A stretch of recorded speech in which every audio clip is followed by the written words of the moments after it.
আসসালামু আলাইকুম প্রাণপ্রিয় ভক্তগণ, হিন্দু ও অন্যান্য ধর্মাবলম্বীদের জানাই আদাব, নমস্কার ও আন্তরিক ভালোবাসা।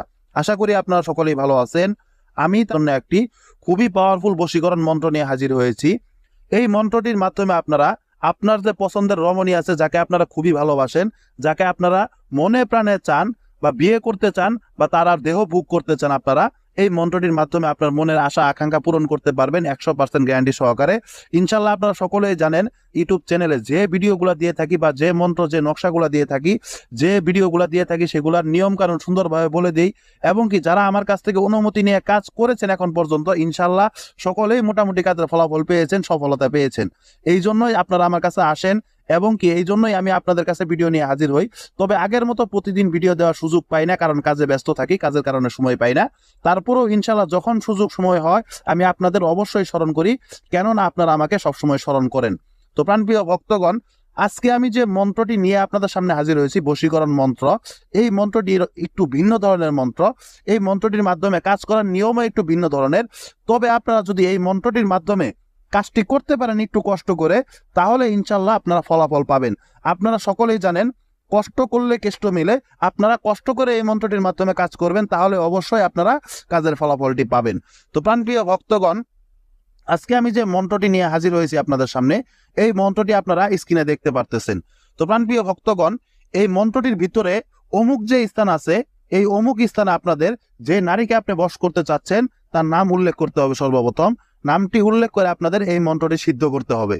এই মন্ত্রটি সিদ্ধ করার জন্য আপনাদের, এই মন্ত্রটি কিন্তু খুব ছোট ছোট মন্ত্র। এই মন্ত্রটি আপনারা মুখস্থ করে নেবেন, মুখস্থ করবেন তার নাম উল্লেখ করে।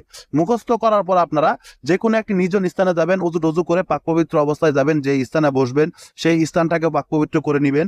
করে সেখানে বসে আপনারা, সেটা বাইরে হতে পারে আপনার ঘরে হতে পারে, কোনো সমস্যা, কিন্তু জায়গাটা নির্জন হতে হবে এবং কি পাক পবিত্র হইতে হবে, এবং আপনার নিজের শরীরটাও পাক পবিত্র হইতে হবে। সেই অবস্থায় বসে আপনারা এই মন্ত্রটি সিদ্ধ করবেন। মন্ত্রটি সিদ্ধ করার জন্য আপনাদের এই মন্ত্রটি পাঠ করতে হবে 501 বার। ছোট একটি মন্ত্র 501 বার আপনারা কিছুক্ষণের মধ্যে পাঠ করে ফেলতে পারবেন। তবে আপনারা এক ধ্যানে একদিকে এক দিলে এক মনে সেই মেয়েকে স্মরণ করবেন আর এই মন্ত্রটি সিদ্ধ করবেন। এবং এই জন্যই নিজ স্থানের কথা আপনাদেরকে বলেছি, যাতে কেউ আপনার সিদ্ধর মাধ্যমে ডিস্টার্ব না করে। ডিস্টার্ব করলে আপনাদের মন্ত্রটি সিদ্ধ হবে না, এই জন্য নিজ স্থান সর্বদা বেছে নেবেন। মন্ত্রটি সিদ্ধ করার পর আপনাদের এই মন্ত্রটির মাধ্যমে কাজ করার জন্য আপনাদের একটা কাজ করতে হবে। আপনাদের একটা লাল শালুক নিতে হবে। লাল শালুক নিয়ে সেই লাল শালুকে আপনারা কালো কালির মাধ্যমে সেই মেয়ের নাম, সেই মেয়ের পিতামাতার নাম লিখে আপনারা এই মন্ত্রটি 51 বার পাঠ করবেন। মন্ত্রটি 51 বার পাঠ করে আপনারা সেই শালুকে 51 বার ফু দিবেন। ফু দেওয়ার পরে আপনারা একটা আগুন ধরায় সেই আগুনে এই লাল শালুকটা জ্বালায় দিবেন। ইনশাল্লাহ আপনাদের যে নিয়মটি বললাম সেটা অনুসরণ করে যদি কাজটি করতে পারেন, এই ভিন্ন প্রকৃতিতে ভিন্ন নিয়মে যদি আপনি কাজটি করতে পারেন, অবশ্যই অবশ্যই কাজের ফলাফল পাবেন। আর সেই মেয়ে যে পর্যন্ত আপনার কাছে সুইটা না আসবে, সেই পর্যন্ত তার শরীরে জ্বালাপোড়া করতে থাকবে। আপনাকে ছাড়া তার শরীর অস্থির হয়ে থাকবে, তার শরীরে অস্থিরতা কাজ করবে যে পর্যন্ত আপনার কাছে না আসবে। যখনই সে আপনার কাছে চলে আসবে, তখনই তার শরীরে অস্থিরতা কমে যাবে, তার শরীর সব ঠান্ডা হয়ে যাবে, তার শরীরে কোনো ধরনের কোনো অসুবিধা থাকবে না, তার ভালো লাগবে। আপনাকে ছাড়া তার কোনোভাবেই ভালো লাগবে না, সবসময় অস্থির অস্থির লাগবে। যেমন এতদিন পর্যন্ত আপনি তার জন্য অস্থির হয়ে ছটফট করছেন, এখন থেকে সেই মেয়ে আপনার জন্য অস্থির হয়ে ছটফট করবে।